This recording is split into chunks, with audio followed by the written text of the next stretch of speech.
क्या पाकिस्तान में तेल की कीमतें कम हो जाएंगी अगर ये ईरान वॉर का सीज फायर हो जाए, जंगबंदी हो जाए? तो पाकिस्तान में भी कम होंगी।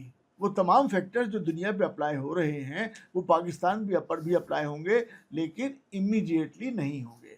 पाकिस्तान के साथ दो तरह के मसाइल हैं। अगर हम एज्यूम कर लेते हैं कि प्राइसेस वही प्राइसेस आ जाती है जो जंग से पहले थी, तो कोई बात नहीं, पाकिस्तान में इससे तो ऑलमोस्ट डबल प्राइसेस हो चुकी है ना। तो प्राइसेस कम होंगी, लेकिन यहाँ डिपेंड करता है कि गवर्नमेंट की नीयत। क्योंकि पाकिस्तान हुकूमत जो है ये सौदे कॉन्ट्रैक्ट पर करती है।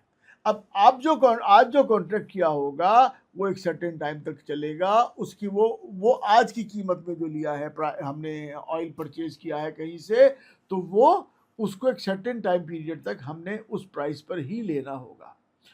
चंद फ़र्क ज़रूर पड़ेंगे कि हो सकता है हमारा फ्रेट कम हो जाए, वो जो हमारा इंश्योरेंस है वो उसके अंदर कुछ कमी आके वाक़ हो जाए, कोई जो वॉर रिस्क चार्जेस है उसके अंदर कुछ कमी वाक़ हो जाए।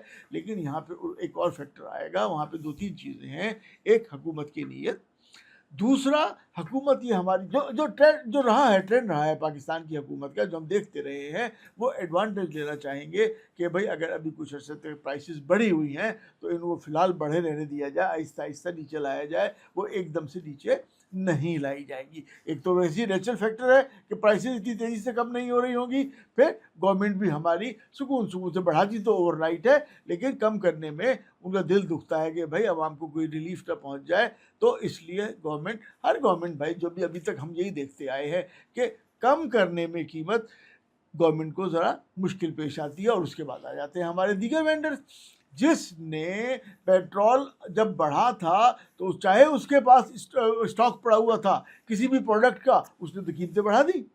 लेकिन अब जब पेट्रोल डाउन होगा तो कीमतें कम नहीं होंगी, चाहे वो पेट्रोल की हो, चाहे वो हमारे दीगर रोज़मर्रा की ज़रूरियात ज़िंदगी हो।